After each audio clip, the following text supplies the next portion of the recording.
Jeff, the weather's getting warmer. Summer is almost here. Yeah. And that makes me think about... I bet you're thinking about the circus. Whoa, that's spooky. How did you know? I heard the music, Ray. It's kind of a dead giveaway. Got it, yeah. I loved the circus as a kid, except the clowns, of course. Of course, yeah. I'm not sure there will be any traveling circuses in New England this summer because of the coronavirus. That's a real shame. I know, it is. So what brings us out here to the island of Vinalhaven in Penobscot Bay, Maine, Jeff? The ocean is no place for a circus. Ray, truer words have never been spoken. We're looking for the site of a horrible tragedy, one that not only took many human lives, but this event killed an entire circus. We're on the hunt for the wreck of the Royal Tar.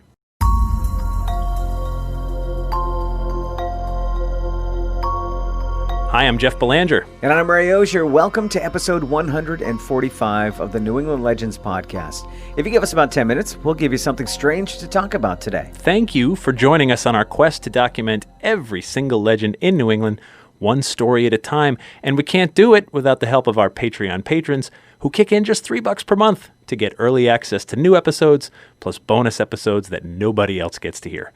If you want to become a bigger part of the movement, head over to patreon.com/New England Legends to sign up. And be sure to tell a friend or two about our show. Please do. We get a ton of our story leads from you guys, so please keep in touch. Yeah. Email us, join our super secret Facebook group, or call or text our legend line anytime at 617-444-9683. You can also leave our show closing on our voicemail for us. Ray, did you know there's a clinical name for the fear of clowns? I did, actually. It's called coulrophobia. Ah, you're wicked smart. You know, summer doesn't just mean the circus. It also means beach weather. Very true. Do you ever get freaked out standing by the ocean like this? Well, like how? What do you mean? I mean the enormity of it. I mean, it's huge, right? Now, right now it's calm, but when you look back through history, the ocean can swallow you whole if it wants to. And that's pretty much what happened to the Burgess and Dexter Zoological Institute aboard the Royal Tar. Well, that sounds like a pretty tragic story, Jeff. It really is. All right, let's head back to October of 1836 and set this up.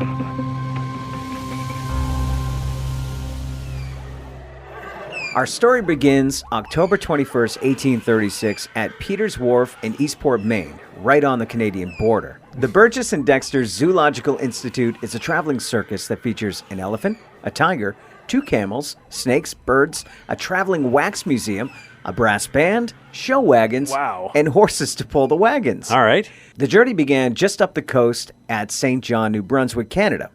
But rough seas forced the ship to make port here to give the animals and passengers a chance to stretch their legs before continuing the journey to Portland, Maine. The circus is sailing aboard a steamer ship called the Royal Tar. It's 164 feet long, 400 tons, with a wooden side wheel. It looks like the paddle wheel you see on the back of one of those Mississippi riverboats, except this one is on the side of the ship. You know, the Mississippi riverboat is a pretty good comparison because, like those floating hotels, the Royal Tar is one of the finest ships on the ocean right now.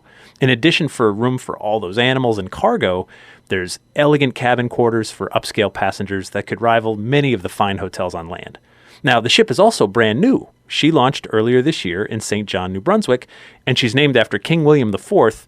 The Royal Tar was the king's nickname because from age 14, he served 10 years in the Royal Navy. The Royal Tar, the ship, not the king, got it, was built to make the journey between St. John and New Brunswick, Canada, and Portland, Maine.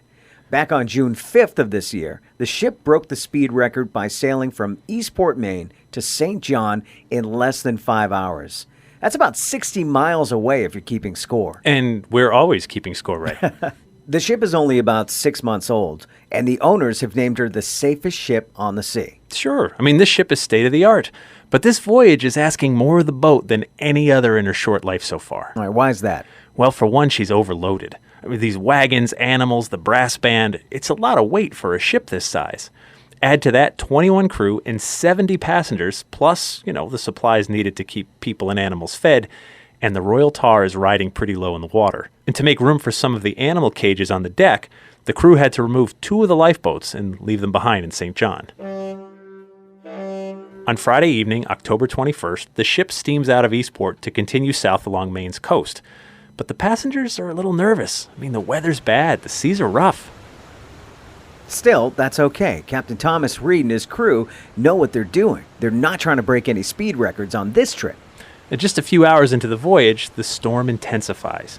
The wind is blowing hard from the west, and it's creating choppy seas and difficult navigation.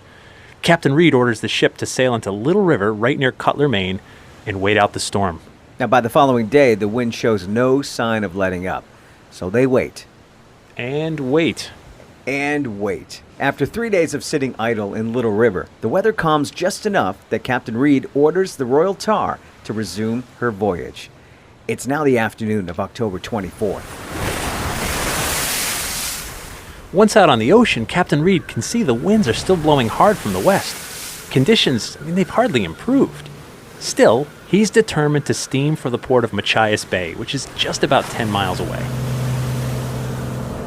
A few hours later, the Royal Tar drops anchor in the protected waters of Machias Bay to continue waiting out this horrible storm.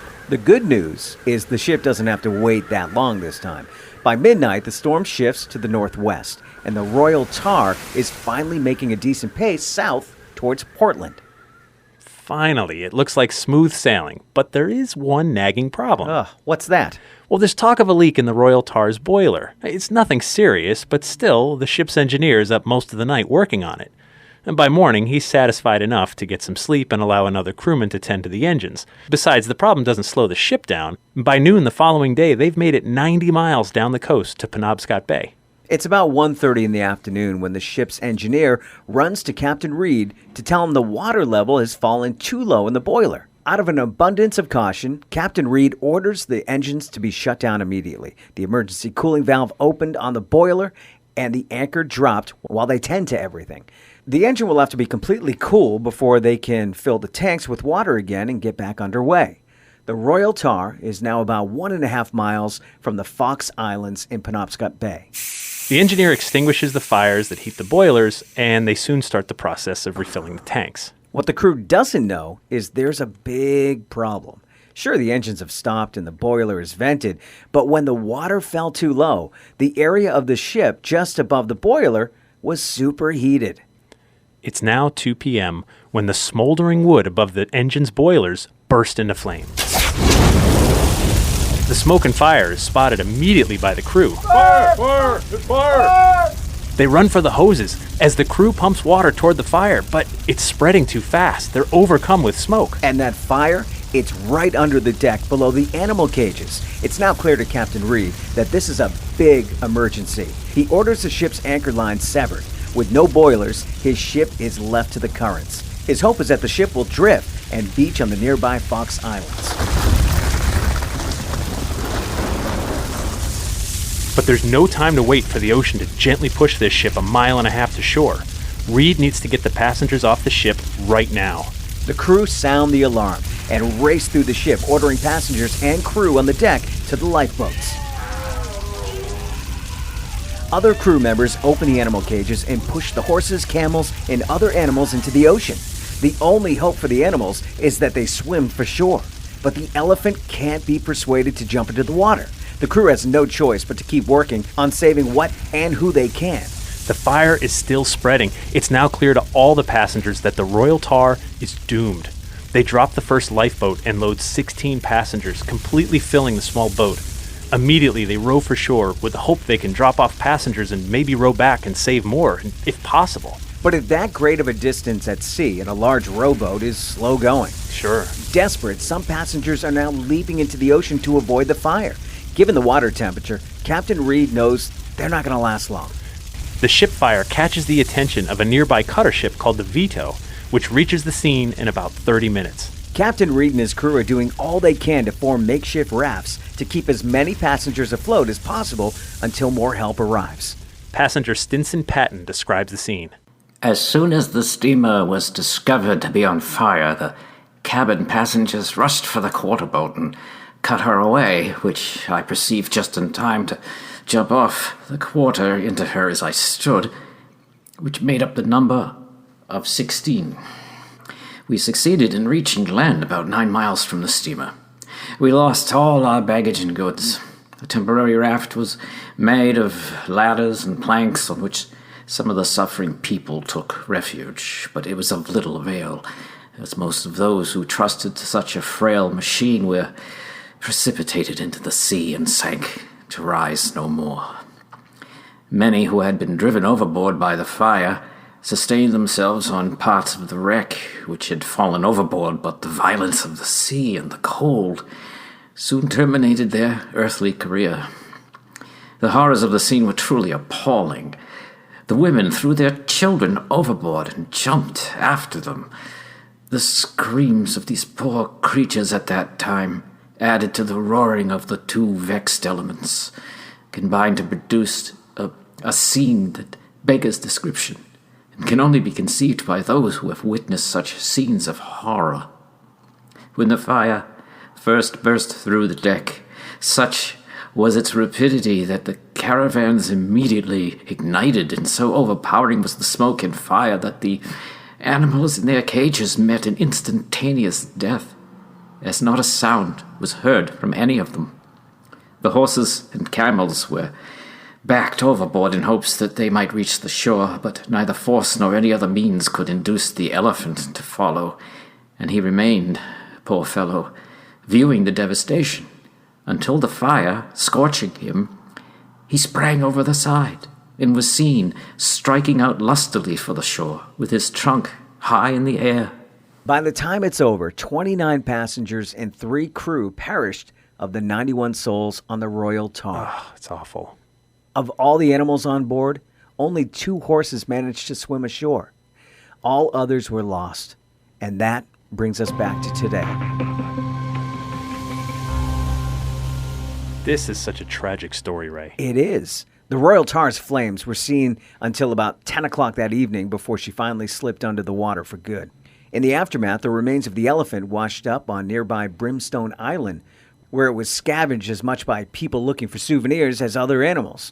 And other zoo animals washed up on other islands. The circus was a total loss.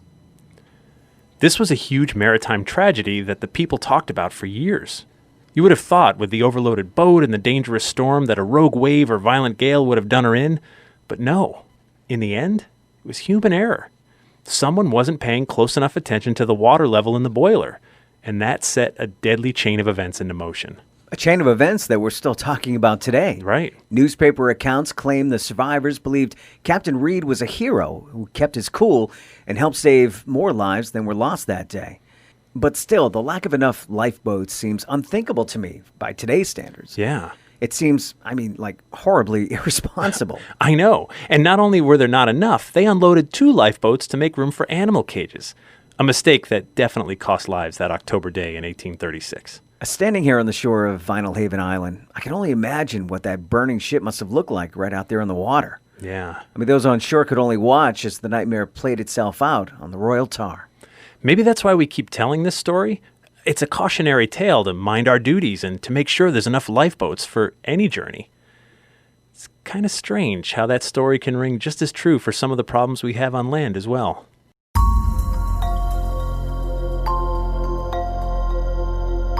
Man, it's just the second week back post-quarantine, and it's funny how we look at everything through the lens of COVID-19 now, huh? I know, who knew, right?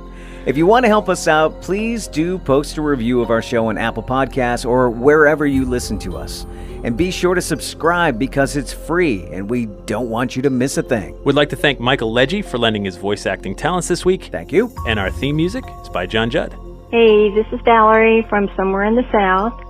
Love listening to the stories about New England and all you people up there with your funny accents. And remember, the bazaar is closer than you think.